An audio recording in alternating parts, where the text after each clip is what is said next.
Hello, everyone, everything, and everywhere, and welcome back to yet another Krambl. Now, before we get started, let me address the two elephants in the room, okay? Before anyone gets mad, uh, number one, not a one-word title, right? Number two, I said I was gonna be playing different games.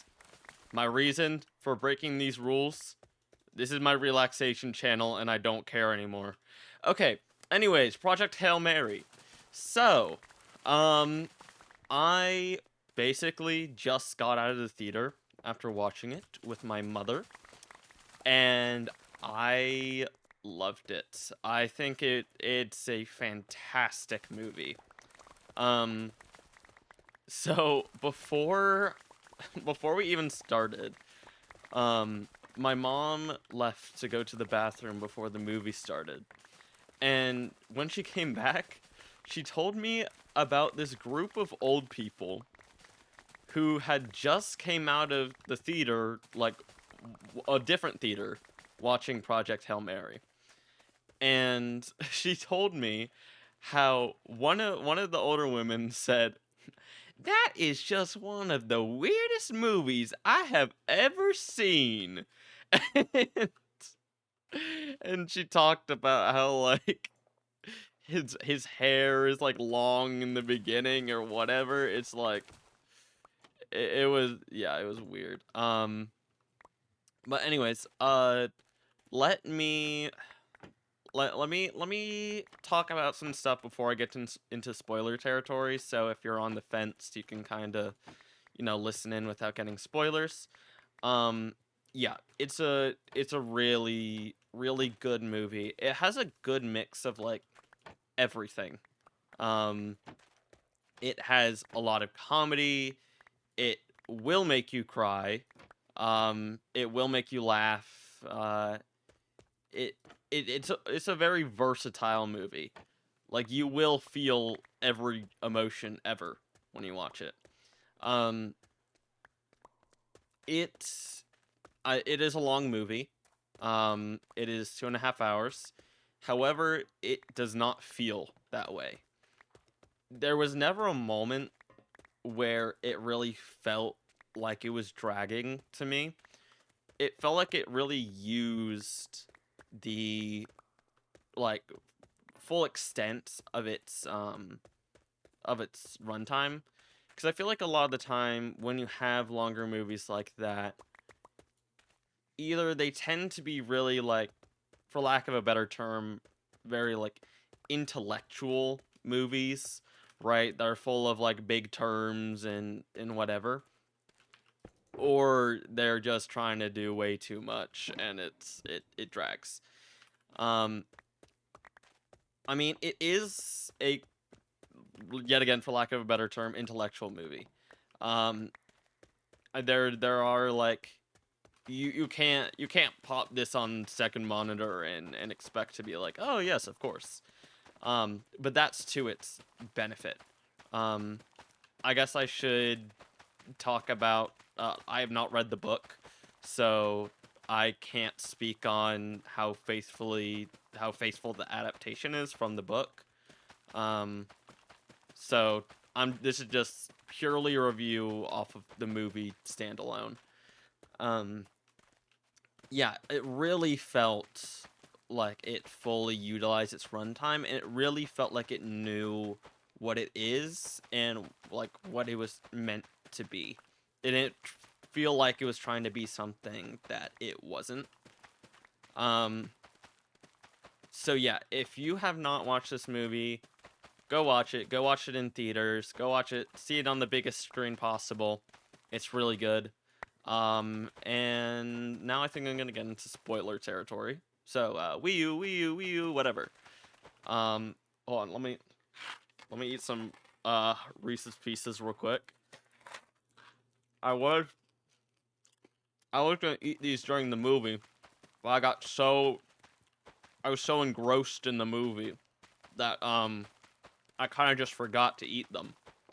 So now I just have like half a box of Reese's Pieces sitting here that I'm like, well, guess I gotta eat these now. Um, yeah. So this is a very two-part, or not really two-part, a two sections movie. Um, and I guess if you're in spoiler territory, either you don't care, um, or you've already watched it, so I won't like explain too much. Um, but basically, for the people who just don't, for some reason, don't want to watch Project Hail Mary and don't care about spoilers, it it split into when the actual Project Hail Mary mission. So when Grace is actually on the ship, and Grace's memories of how he got onto the ship and the time before the mission. I feel like a lot of the time when movies are like structured in this way, one part of the story always feels like stronger than the other. Um, I guess, and that I didn't feel that here. Like I didn't feel in some movies I'll feel like if we're on one section, I'll feel like, oh, get please can we get to the other part. I didn't feel that. Which is a really good thing. Like both sections of the story were very well fleshed out and very well written and acted and all that. Um but uh yeah, so basically, um if you've seen this movie, you know how much this movie makes you cry. Um, I didn't know that. I didn't know how much this movie makes you cry. I didn't really know what I was getting myself into. So once you once you hit the first crying scene, right? Which like for me was when, and again spoiler territory, final warning. For me was when Rocky promised Grace that he would get him home. That was my first like, okay, all right, I'm crying now moment. Um, but like literally I'm not joking when I say every point on since then, there wasn't really a moment where I was like, okay, I shouldn't be crying at this. Like every moment was just so like beautiful, so sad, so happy. Like when it wanted you to feel an emotion, you are full-fledged feeling that emotion. Um like the moment where they're on Adrian and like they're trying to get the samples, like you feel that stress. And when Rocky gets out of his pod to save Grace, it's like that was that wrecked me. I was like, don't look at me, okay? that was that was a bit too far. Um, but I do like as much as I'm very much a person where I like movies and TV shows and stuff that aren't afraid to kill major characters, but I still like that they didn't kill Rocky because I think that would have detracted kind of from the message of the movie. Like the movie is about hope and perseverance and all that. And it would have felt a little bit like, I don't know, like a win but at a loss.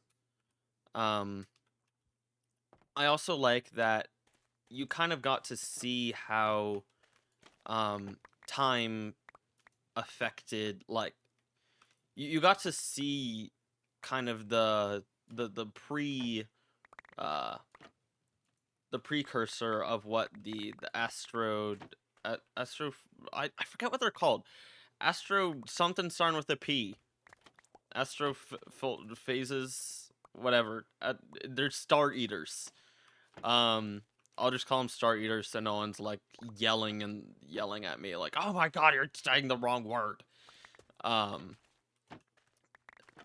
because at the end you get to see like the oceans are frozen over.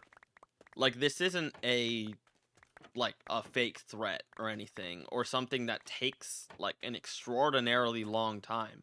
I mean, they said like 30 years. 30 years is not a long time for what, a fourth of the population to die, to starve to death. That is crazy. Um but I was talking to my mom a little bit about this, but it felt like, and if you've seen the movie, you'll understand this. It felt, and this is very rare in movies and TV shows these days, but there wasn't really a villain.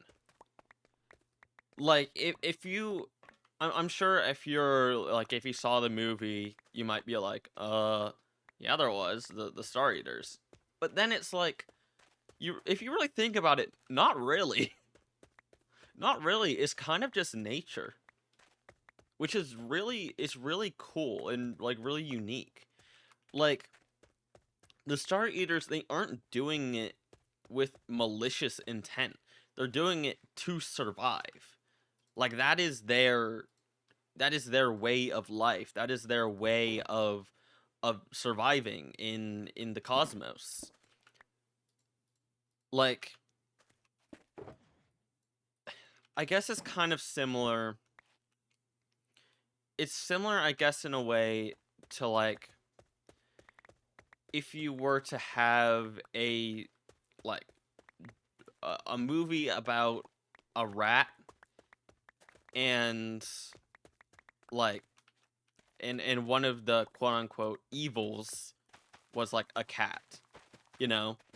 It's not killing it for malicious intent. It's doing it for its own survival. And to a broader extent with Project Hail Mary and the Star Eaters is that they aren't even directly killing the humans, right? They aren't going down to Earth on a spaceship and being like blah blah blah, we're gonna get to you. They're consuming the sun because they need its energy to reproduce and stay alive and protect itself from its predators. Which is also a really cool thing because it is a movie about nature and the vicious like cycle of life, and the way they manage to find a way to combat the Star Eaters is with a predator. Like there isn't some magical antidote that's like, aha, we can repel them with this secret formula. It's like, no, we can deter them with just nature. And it's cool because like we we do this in Earth. Like Yellowstone, I don't know how many of you like remember or know, but like there was a period of time where wolves were taken out of Yellowstone because they were considered dangerous. They were considered like dangerous to the ecosystem and all that, and so they were taken out of Yellowstone National Park. And because of that, I believe it was the deer population just absolutely skyrocketed. And like it completely destroyed the ecosystem to the point where it's like they had to reintroduce wolves because the Yellowstone just wouldn't survive without them. And that's kind of a similar situation. I mean, they weren't taken out per se, but like you reintroduce the predator and it brings balance, which I thought was a really cool and interesting way to like kind of bring a solution to a movie about life and everything. Um, the the humor of this movie was on point. It was really funny. Um, the dynamic between Grace and Rocky was really good. Um, I I find it really interesting because there aren't very many. And to be fair, I kind of struggle to call this a single set movie, but in a way it is. Um, Single set movies are like a challenge, especially if they're single set one person, right? I mean, think of Iron Lung, think of Buried with Ryan Reynolds. Like that's just a person in the box for a movie, and like one person in the box, maybe some voices. Um, of course, there's in Project Hail Mary, there's Rocky, and you have the flashback scenes and stuff. But I mean, if you think about it, like I don't know, I haven't watched any behind the scenes clips yet. I'm going to, but I expect I predict that there is some sort of puppetry for Rocky, but still, or not Ryan Reynolds, Ryan Gosling had to act completely on his own, right? Like there's no other person there. Like you're talking to a puppet. You're talking to like that isn't giving you emotions back. Um which is always really cool from an acting standpoint because it really lets you see like them as a personality and not like not just their dynamics but how they are able to act by themselves. Um yeah, you will cry. You will cry. Um but yeah, it's a beautiful movie as well. It is visually stunning. I mean most space movies are visually stunning, but not even just like the outside space portions like Adrian and stuff. Like the moments inside, like the work with lighting and shadow and color and all of that is really beautiful. Um and really really commendable. Um I haven't seen, I don't think, anything that the Lord and Miller brothers are they I don't think they're brothers. Uh I think I just made up brothers unless they are brothers. I don't know.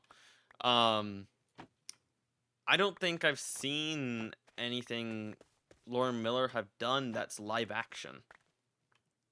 Unless they like literally haven't done any live action. Cuz I've watched both Spider-Verse movies. I mean, I think they did Cloudy with a Chance of Meatballs and Lego Movie. I've obviously watched those. But I haven't watched anything live action, and like if this is their first live action, what a crazy way to be like, "Oh, hey, look, we can do live action too." Uh uh but yeah, it's really cool. And as I'm starting to get like more interested in actual like filmmaking stuff and filmmaking techniques, I'm really enjoying to like look at the actual cinematography of stuff and like what it means for the scene. Like what does this lighting mean for the character in this moment? And I felt like a lot of the time it was intentional.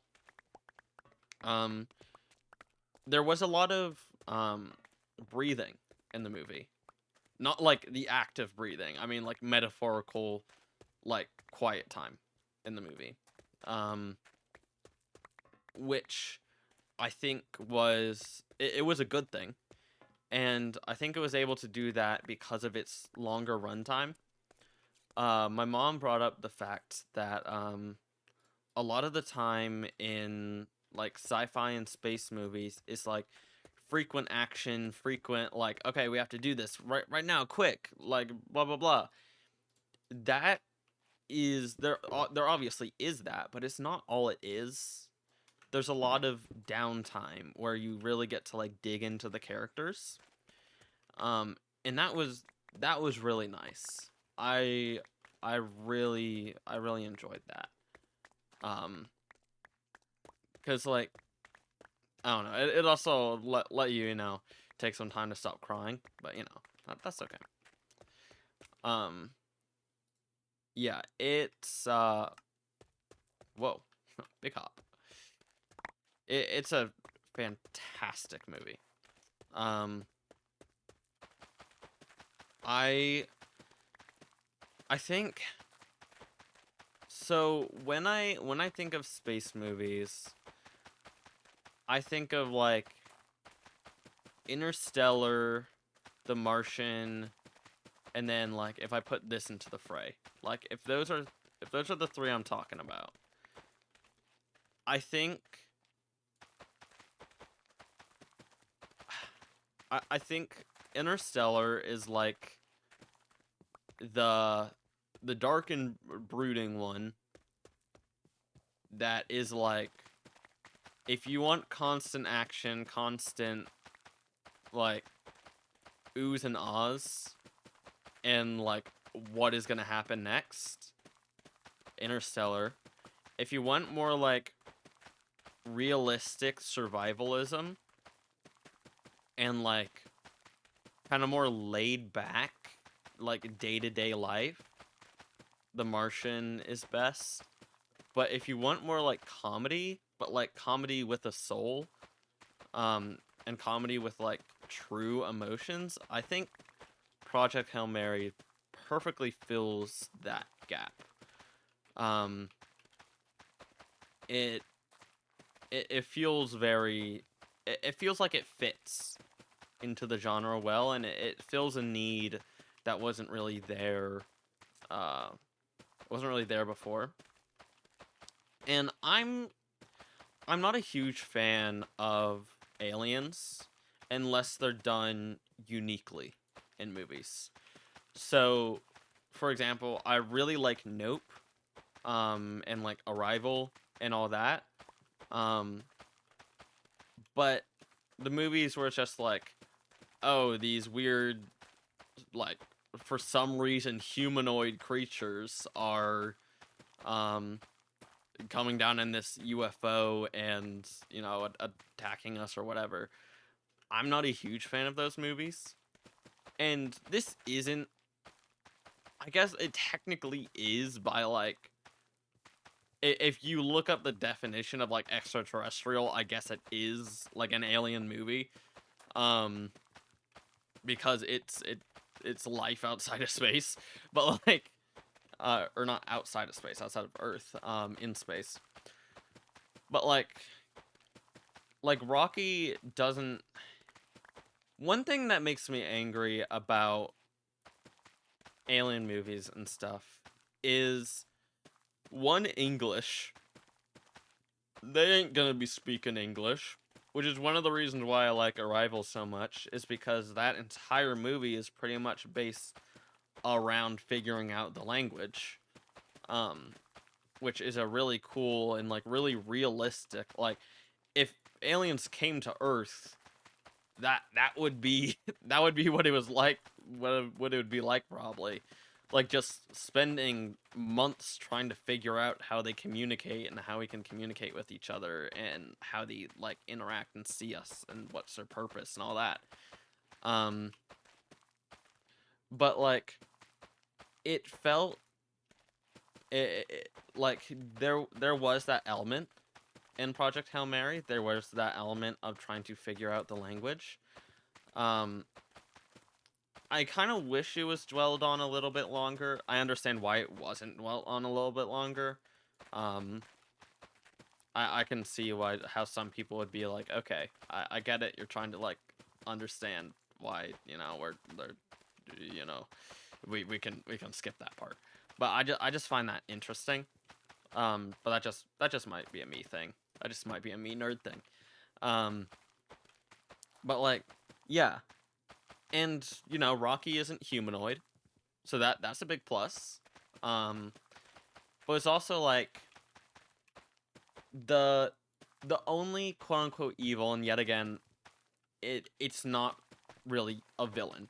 Um, the only like evil extraterrestrial thing is like the Star Eaters, and they are just like cells. They're not these like huge life forms. They're cells trying to survive.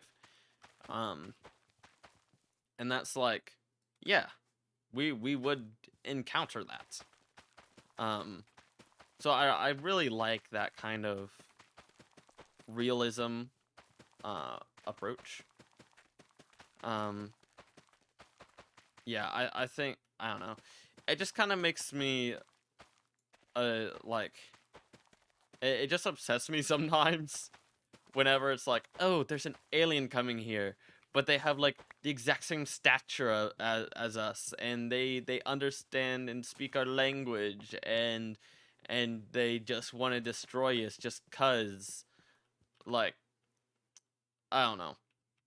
That doesn't really do it for me. I mean, if it doesn't for you, then fair enough. But like, you know, um, yeah, I really um liked that aspect. And of course, the predator was also a cell and like some sort of life form.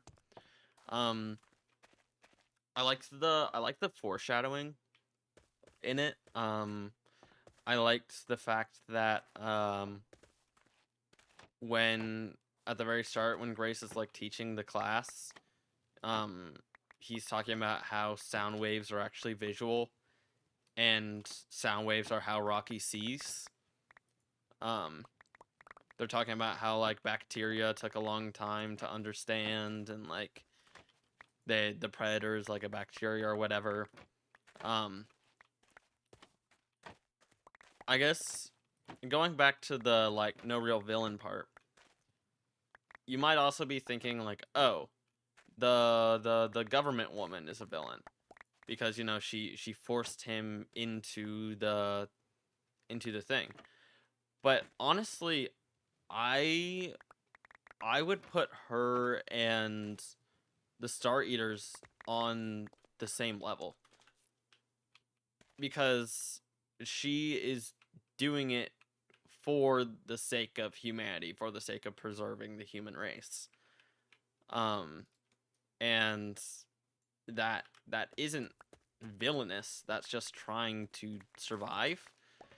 Um, which then again is like, yeah, like I said, we don't really get to see that. I feel like nowadays in big Hollywood like blockbuster films, there always has to be some big bad to like rally against, where it's like, okay, we hate this one person and we have to destroy them and blah blah blah. Um, but you didn't really have that, and I think it really worked to its credit. Um, yeah, I think that's pretty much all I have to say. Um, I really enjoyed it. I would probably watch it again. Um, so yeah, final review, I give it 2 thumbs down.